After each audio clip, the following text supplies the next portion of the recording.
Hey, Allison Verhalen here, and today I want to talk to you about SEO tips for financial planners specifically. Now, there's a reason that I want to focus on this particular group. A is a group that I serve, so obviously it makes sense for me to cover it, but also because SEO for financial planners is not necessarily different than SEO for other groups. It's just a lot harder to really get those organic rankings with when you're in a financial industry, or if you're in a healthcare industry, and that includes everything from nutritionists to personal trainers to doctors and hospitals. It's much harder for them to organically rank on the first page of Google compared to other industries, because these are what we call YMYL industries. It stands for your money or your life. So if you see that YMYL acronym anywhere, that's what it stands for. It's your money or your life, meaning if Google misdirects you to information that is not going to help you in these industries, your money or your life could be at risk, and Google does not want to be responsible for that, right? So in contrast, if you think about like searching for something like the best coffee near me, right? And Google directs you to something that's not actually the best coffee near you.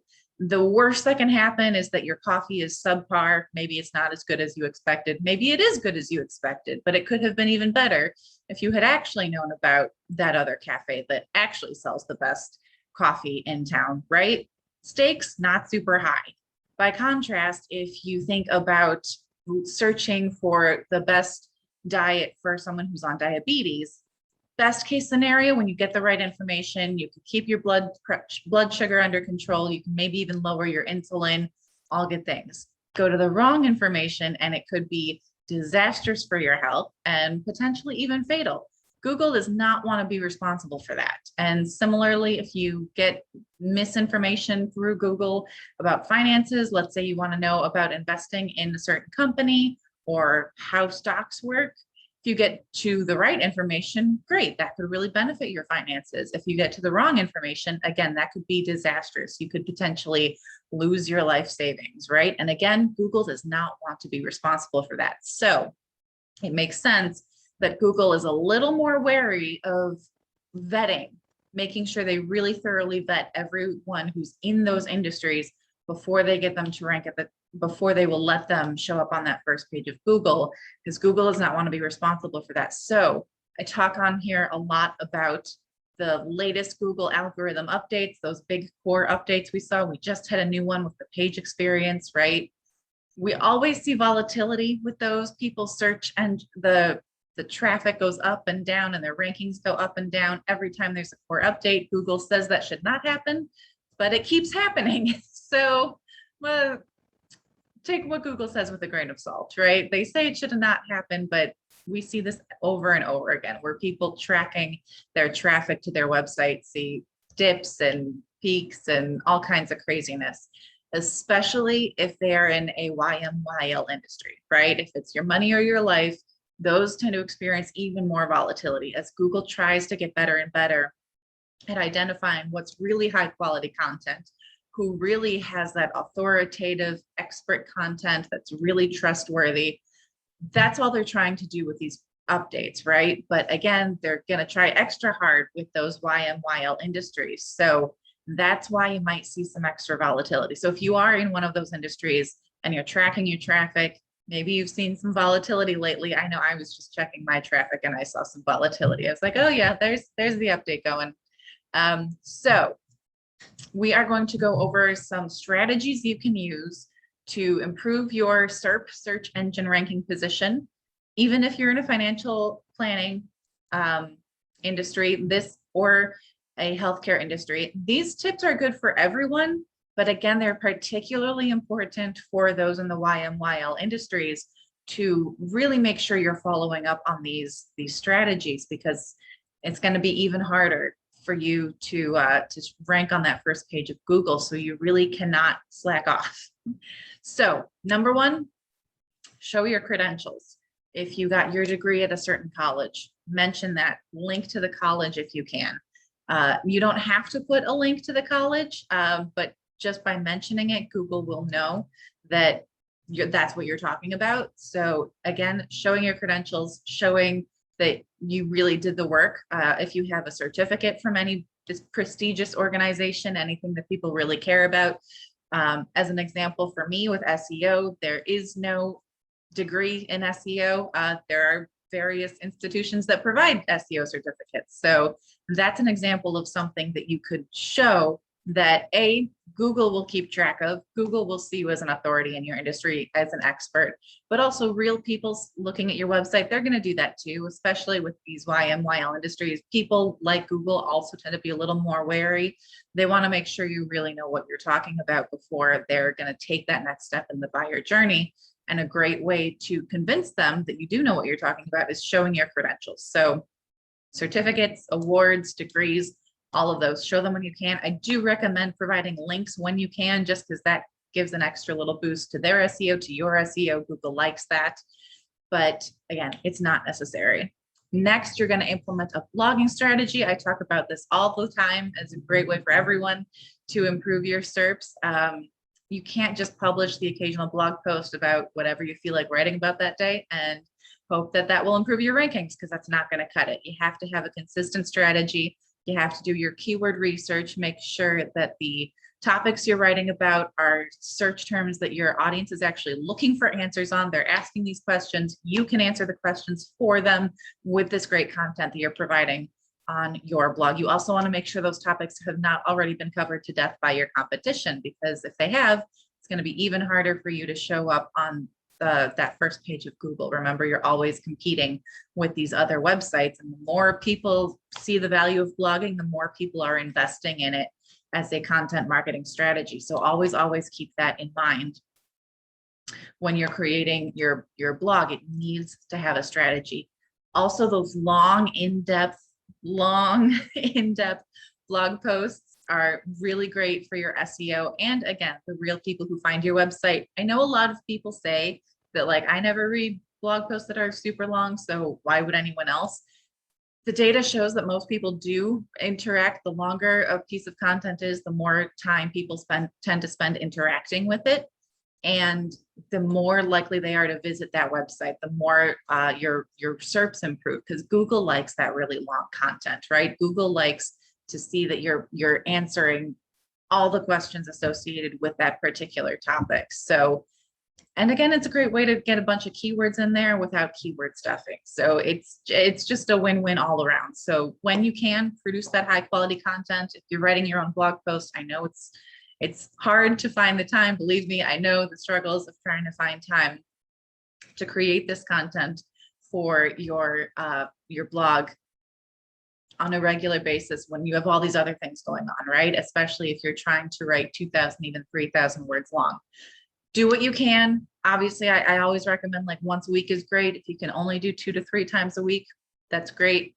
Stick with that. If you can only do once a month, do not do less than once a month, but do at least once a month. And again, make it consistent. Publish on the 1st or the 15th or the 10th or whatever day of the month it is that you publish. Always publish on that date. Don't publish on the 1st of one month and then the 30th of the next month. Not going to do you a whole lot of favors. So that's my second tip: implement and maintain a blogging strategy. Online reviews. Google likes this. And again, real people, we always look for the reviews when we're looking for something. We are always going to take what you say about your own business with a grain of salt, because we know you're a little bit biased. Not that you don't know your stuff, of course you do, but we know that ultimately your goal is to get us to buy from you.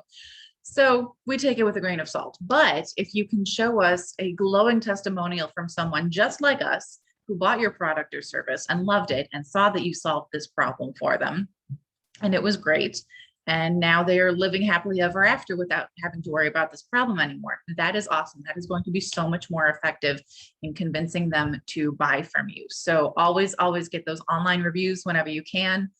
Google reviews are great. You need to get a Google My Business account and always look for those reviews. I know this is easier said than done, because if you make it easy for people to leave a good review, you're also making it easy for them to leave a bad review.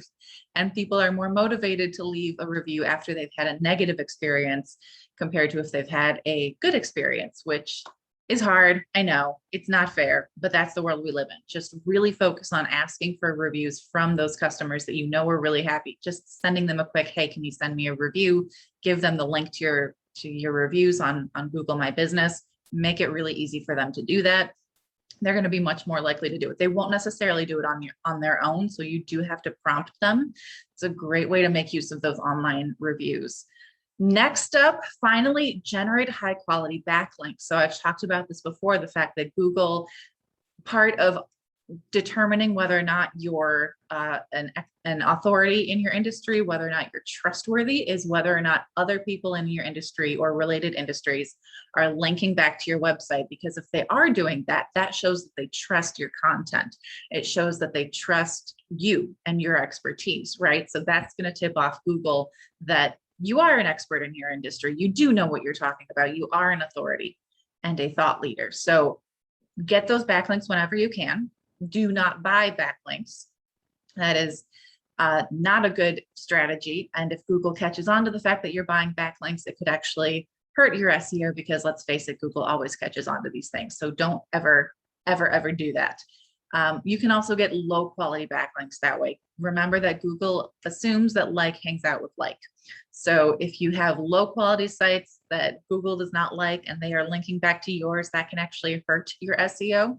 So try to get those high quality backlinks, and you can always check your backlinks with a backlink checker. My favorite is SERPstat. You can use that to see who's linking back to your website and whether it's helping your SEO or hurting it. Obviously you can't delete that link. It's on someone else's website. You have no control over it. You could delete your content, but that could end up doing you more harm than good. So don't do that. What you can do is kind of tell Google, don't follow this link, I'm not associated with this website. To try and get good backlinks, you can reach out to some influencers in your industry. You can do some research every time you publish a new blog post. Look at what content is out there that already exists with that is similar to that particular topic. And there's an extension you can get called Check My Links. Super awesome. It checks for broken links on any page or post. So you can use that Check My Links. And if you find any broken links, you can then email the author and say, hey, I saw your post on such and such. I noticed you had this broken link. Would you like to replace it with my link on this topic? Great way to get, because again, you're showing there's a benefit to them because they have a broken link. So that's not good for their SEO. So you're showing them, hey, instead of using this, you can use this instead. And obviously that benefits you. You get that high quality backlink and it benefits them. And again, while Google loves this, also keep in mind that's a great way to drive organic traffic back to your website, is getting those high quality links. If people are already on this website, it's a website they like, they trust, they're more likely to listen to it. They're more likely to take seriously any content that is linked in that content, right? So if they see this website, they already know, they trust them as an authority, and they're linking to your website, that's getting that buy-in from that thought leader, that influencer in your industry. So you absolutely want to take advantage of that, because again, not only will that improve your rankings, it will also drive organic traffic from that website back to your website, and that will also improve your rankings. So it's a win-win. So that's it. Those are my tips for how you can win the SEO game, even if you are in a really tough industry that Google is a little wary of. If you have any other questions, you can always reach me directly at info@avwritingservices.com. You can find a ton of other information just like this on similar topics at avwritingservices.com. That's it for me. Otherwise, have a great week and happy blogging.